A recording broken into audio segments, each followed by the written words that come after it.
Another rail disaster in the UK, just outside London, on mainline trains. Again, if you look at the inquiry, you come across this statement, which I think is a very powerful one. The concern for safety was permitted to coexist with working practices which were positively dangerous. The best of intentions regarding safe working practices was permitted to go hand in hand with the worst of inaction in ensuring that such practices were put into effect. Everybody talked a good safety game, everybody thought they were doing a good safety game, but they weren't. It went, all their good principles, all their good organisation on paper went hand in hand with inaction to ensure that all their practices and all their pontifications were put into effect. You can't have a more damning criticism of an organisation than that. But it has to be said that both London Underground, who were the people who got the first quote, and British Rail, who were the people who were responsible for the second quote, neither of them believed at the time that they had a problem. If they believed that they had a problem, they would have done something about it. These are not people who go to work with the intention of hurting people who work for them. This is a classic example of the concept of latent failures. There are problems in the organisation which lay there undetected, which eventually come out and hit you right where it hurts. I'm going to mention two studies that we've done looking at safety culture. One, where we were asked to look at the safety culture of an organisation because it was being taken over, and the company that was buying it was concerned they didn't like the safety approaches. And the second one I'll look at is an exercise we did in a coal mine in Britain to try and improve the safety standards across the mine as a whole. The first one, the rail company and the people who, they're called the linesmen, the people who actually repair the track, the rail track. And these guys go out and they repair the rail track, and they do this while the rail system is still running. There are still trains running on it, but they're out there doing repair work. And I went to meet them at the start of their morning shift, and we were sat in their little cabin having a cup of tea at about 5:30 in the morning. And I said to them, if I was your fairy godmother and I could wave a wand and improve one thing to do with your safety, what would it be? Without any hesitation, the 6 guys there sounded like a choir. They all said immediately, get rid of the thorny brambles. At the side of the rail track, there was an area about 2 meters wide, which was supposed to be kept clear for them to walk on, for them to get to the various points along a 7-mile stretch. But this had become so overgrown with thorny bushes that they couldn't walk there anymore. It cut through their trousers, it cut into their legs. So what they had started to do was to actually walk on the track, which is the most intrinsically dangerous thing they could do. But they felt they had no option. So, the next day, I spoke to their immediate manager and gave him the same question and didn't tell them their answer, but sat back and waited, and I got the same answer. I spoke to the regional safety engineer, asked the same question, got the same answer. I spoke to the regional operations manager, asked the same question, got the same answer, at which point I said, why isn't anybody doing anything about this? And we tracked it all the way back to the contract between the people who owned the railway and the people who were doing the maintenance. In the contract, it specified that any bush that grew on the walkway, which was a woody stem rather than a green stem, was the responsibility of the company who owned it. If it was the other way around, it was the responsibility of the contractor. Don't worry about it, just listen to how complicated it is. If it was within a metre of the track, it was the responsibility of who owned it. If it was beyond a metre, it was the responsibility of the maintenance company. They had been arguing about this at every monthly meeting that they held between the owners and the contractors for 2.5 years, right? Trying to decide whose responsibility it was. It got to the point in those 2.5 years that it was going to be so expensive to actually clear the walk track that nobody wanted to do it anyway. In the end, the guys did the only thing that they could do is they went on strike. And the reason why that worked is because them being on strike turned out to be more expensive than clearing the brambles. So we had a situation here whereby the day-to-day safety of a group of men was being compromised right the way through the organisation, right the way back to the financial contract that actually dealt with the job.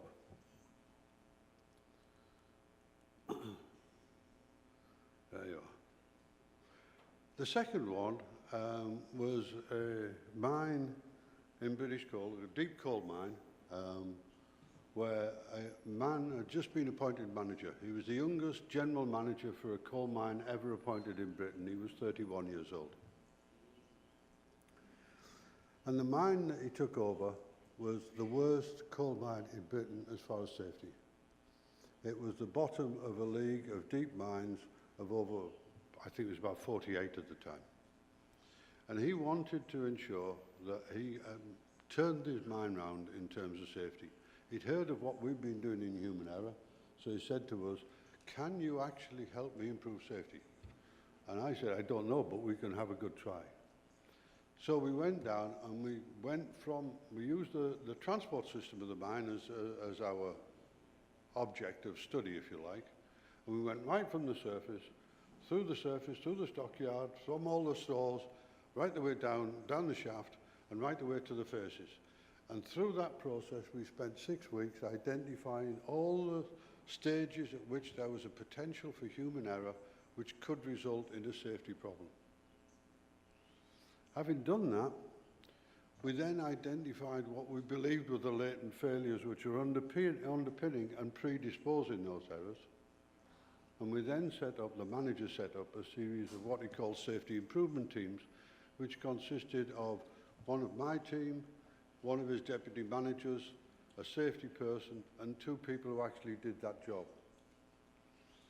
Each of these safety improvement teams was given 12 weeks to work out how to get rid of the problem or how to reduce its severity. And the manager he actually said, I will write it down. And he wrote down that he guaranteed that he would meet the cost of any sensible suggestion which these teams came up with. And he lived up to his expectations. We then monitored the mine for 12 months, and 12 months after this exercise had finished, when the changes had been implemented, the safety improvement was over 80% in lost time injuries, 80. The mine had moved from the bottom of the league to being the safest league in the country, and reducing human error had had a direct improvement on safety. But it also improved the safety culture. And one of the good indications of this was that we also noticed a 20% reduction in sickness absence, which we hadn't done anything about whatsoever. And this was just a result of a halo effect across the operation. Unfortunately, life never stays the same, and time moved on. The manager changed.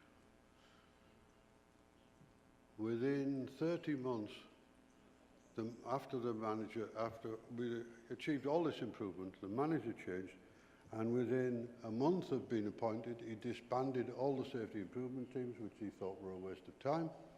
And within 6 months of his appointment, they were back at the bottom of the safety league. Safety culture is a very difficult concept to handle.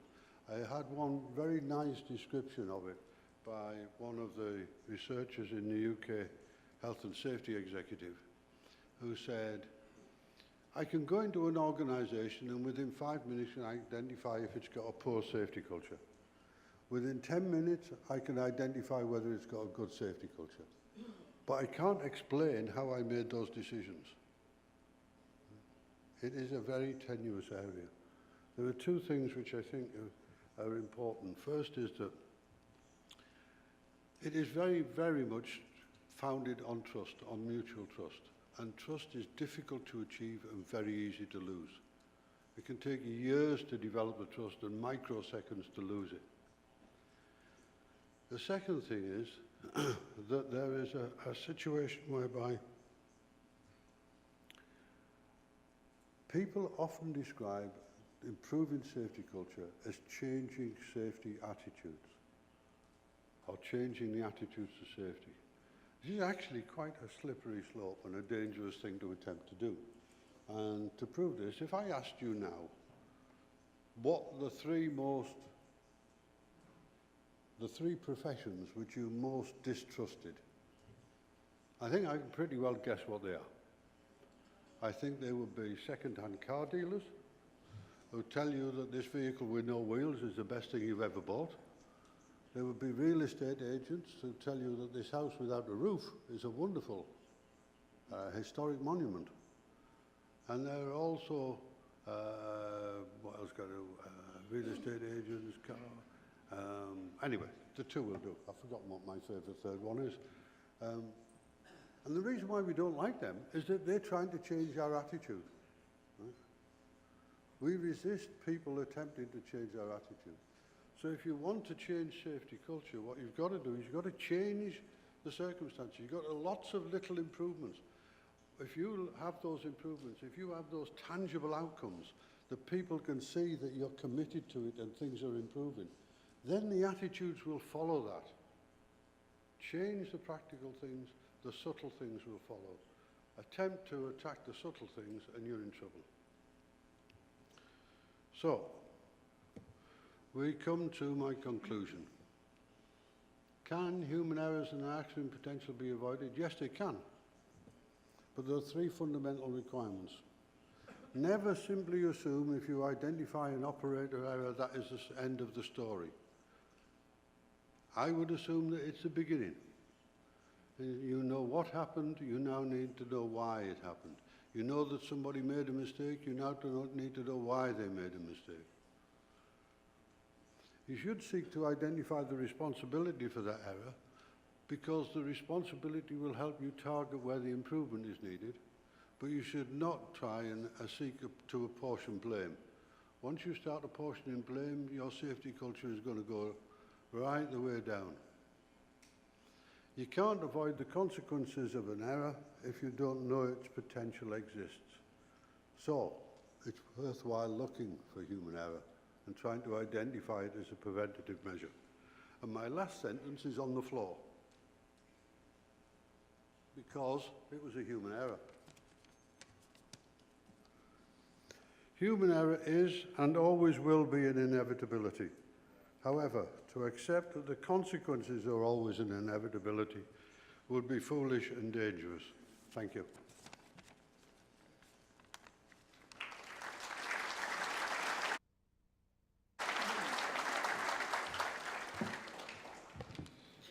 Bien, nos queda algunos minutos. Me gustaría un par de preguntas para Geoffrey. Por favor, a ver. Acá tenemos una y la siguiente acá. Listo. Bien, acá adelante las dos preguntas.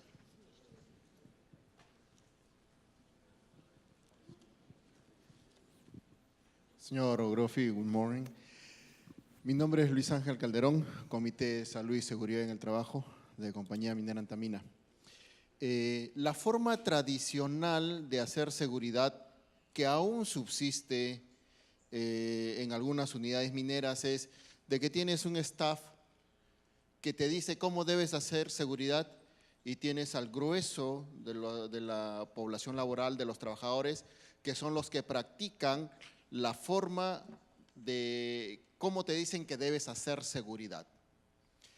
Las normas internacionales y actualmente la legislación peruana está cambiando un poco este pensamiento, está intentando cambiar este pensamiento buscando una participación más activa de los trabajadores dentro de la gestión de la seguridad. En su opinión, ¿de qué manera la participación activa dentro de la gestión de la seguridad, dentro de la implementación de procedimientos dentro de una unidad minera, podría disminuir este error humano o falso entendimiento de ciertas normas, ¿no? ¿De qué manera esto podría ayudar? Y en su opinión, ¿es bueno esto que un trabajador cada vez adquiera mayor participación dentro de la gestión de la seguridad? Gracias. Right. The short answer is yes to everything you've said. Right? The longer answer is that let's take it a couple of steps. First is that I have always tried to get organisations, when they're doing risk assessment exercises, to include workers in those risk assessments. And the reason why I always like to do that is because the supervisors, the managers, the safety specialists know how the job should be done. The workers know how the job is actually done. Right? And there is a difference. Sometimes that difference can be beneficial, sometimes it's not, but there is a difference. The second one, I'll give you an example. The second one where I feel it's important is there was a situation where we were looking at transportation in mines, and we noticed as we were involved in doing this that the drivers of some locomotives and some low-height load-haul dumps were driving with their head out of the cab. It's an incredibly dangerous thing to do. The locomotive is about this wide and the wall is about here. Right? So if you drive with your head sticking out, you're likely to lose it. This is such an intrinsically silly thing to do, let alone dangerous thing to do, that we couldn't actually believe we were seeing it. So we asked why. And they had a very good reason why they were doing it. The mine had changed the binding material that it was using on flatbed wagons. And this new material was slipping. And they'd had 2 derailments. Now the drivers were convinced that the risk of the derailment was greater than the risk of them being decapitated. So they were keeping their eye on what was going on. Now, unless you talked to the drivers, you would never have discovered that. You would have never realised that there was a rational reason for that irrational behaviour. And that there was a simple solution. The simple solution was to go back to the binding that worked. So I believe very strongly that you should always involve, wherever you can, and as frequently as you can, the workforce in any safety target or movement.